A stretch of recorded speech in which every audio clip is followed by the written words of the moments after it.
The internet is flooded with lifestyle gurus telling you that building a 7-figure business is the ultimate gateway to freedom. They promise you exotic vacations and passive income and a life completely on your own terms.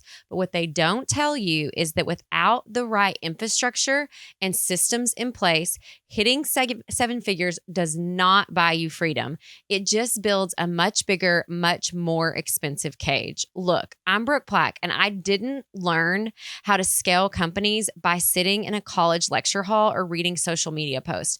I'm a multi-7-figure operator who built an operations empire from scratch right from my garage in the trenches through the raw, hard-earned experience. And I don't preach surface level and mindset fluff. The only reason I escaped my own golden cage and cut my work week to 25 hours is because I stopped treating my company like a personal identity project and I implemented strict, sustainable operating systems. And today we're exposing the brutal truth about the freedom they promise you on the internet at 7 figures, because the exact systems that you need to actually achieve it are at the very end of this episode. So stay tuned, because I'm going to break down the exact identity crisis that I face, that you will likely face, trying to let go of the control and learning how to survive it. So let's talk about the real math of freedom, this concept that we're all chasing, right? Because reaching your revenue goals does not automatically mean that you stop grinding. I remember telling my staff, once we get to $1 million, we're all going to Vegas. Okay, once we got to $1 million, we had $1 million worth of bills. Okay, it's not a trip to Vegas. It's not the freedom you thought it was going to be. Then figuring out what to do with that and how to scale that in a way that is sustainable and healthy and feels good and is in alignment. And if your operations are broken, more revenue just means larger volume of daily fires for you to put out. Okay, because the golden cage, the little square, is when you own a job and not an asset. Okay. You are working 60 to 80 hours a week and your Sundays feel exactly like your Mondays. And you cannot remember the last time you had an uninterrupted thought. It's because you've built a business that is completely dependent on, wait for it, drum roll, your presence, because everything important is still trapped in your mind and you're acting as the primary structural bottleneck, the pillar for your entire team. But it doesn't have to be this way. If this sounds like you, click the link in the show notes and we can book a private one-on-one operational overview call and audit what's going on with you and your business right now, because you do not have to continue this way.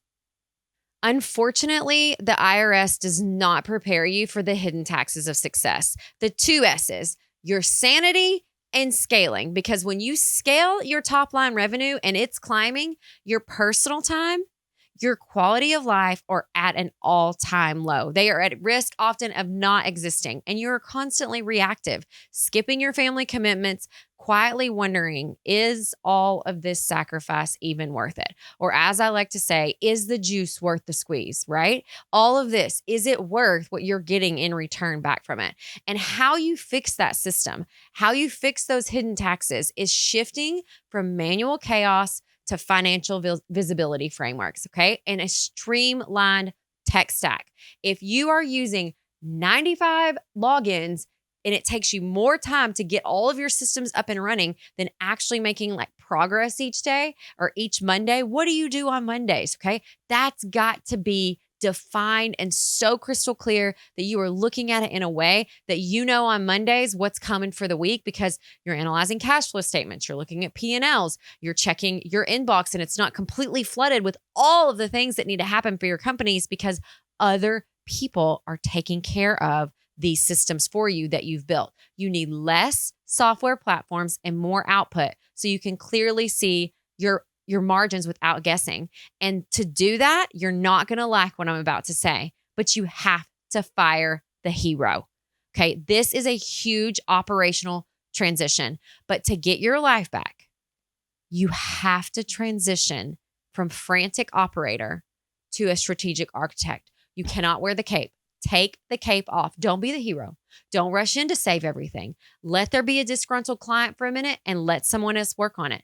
This is the approach to building your SOPs, your standard operating procedures, so that you can systematically record and document your workflows so your team can own your daily outcome instead of running to you for permission every 10 minutes and asking what they should do. They have the autonomy, the authority, and the responsibility to take care of things for the mission of your company, okay?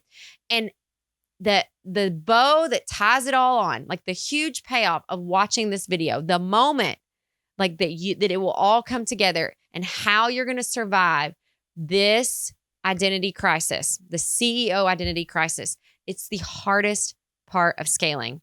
It's not writing the SOP. You can do that.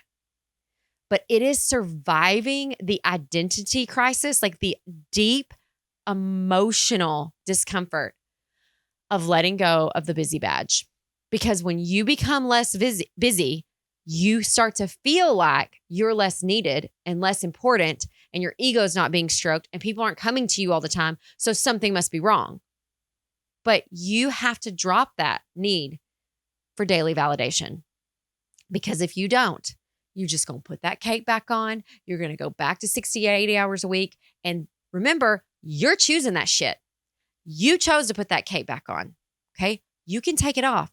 You can lay it down. You can trust other people. And when things don't go exactly like you want, reflect back on yourself and realize, what does my SOP say? How have I trained them?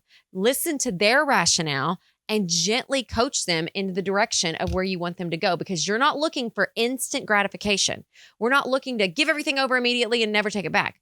We're looking for slow, gradual progress over time that will compound and not require you rushing back in to put that cape back on over and over. Because if you are no longer the primary problem solver putting out every fire, you have to figure yourself out.